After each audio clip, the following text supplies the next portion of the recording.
The Central Firearms Registry has come under criticism for allegedly denying a woman applicant a license because she was wearing a hijab that covered her hair but not her face.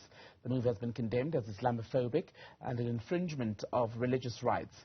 For more on this, we're joined by Damien Inslin, chairperson of the South African Gun Owners Association. Damien, a very good evening to you. Welcome to the program. So, is this sort of thing common? Typically, thank you for the opportunity and thank you to the visitors and the viewers. Yes, unfortunately, this is not the first time it's occurred. I'm not sure if you're aware, but about a year ago, same situation happened to a lady in Gauteng who was refused. In actual fact, that was taken up by the Portfolio Committee on Police at Parliament, and it caused quite a huge outcry. So it seems like the CFR and SAPS again haven't learned their lesson once more, Temekele. What in the rules around licensing guns for personal use allows for such behavior or such discrimination, as it's been called? There's absolutely nothing. The regulations with regards to the actual photograph that you supply merely refers to the way that the photograph must be taken. And it says you may not wear sunglasses or hats, but there's nothing against wearing a hijab or headscarf. There's religious freedom. We have the Constitution that protects your rights, that you have a right to your religion, right to cultural diversity. So there's absolutely nothing that gives them the right. It's an unlawful, illegal decision, and it's another poor, irrational, unreasonable decision on the part of CFR. And unfortunately, there's been a spate of them over the years, and this is certainly not the first time, unfortunately, Temekele. Why then is this sort of behavior occurring? Is it because there've been no consequences in the past when it's happened, especially targeting Muslim women?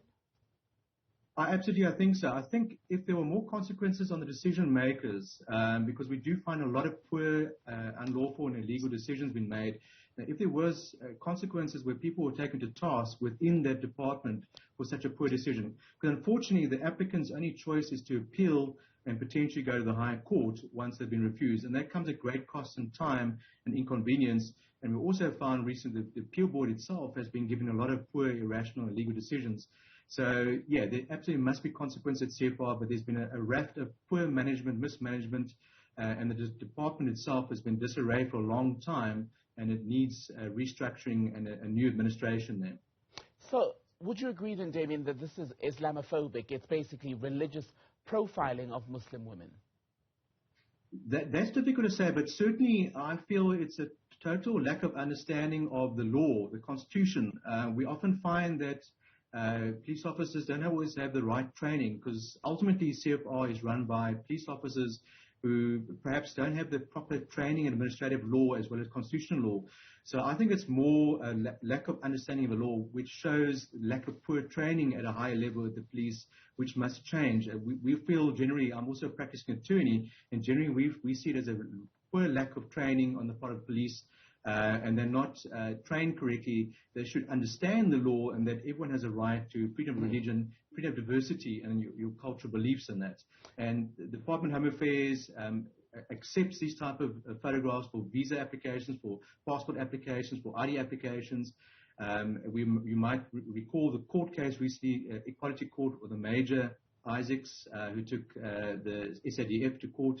So there have been decided court cases on this issue already, and it just, I think, again, a poor lack of training on the part of the police, in my view.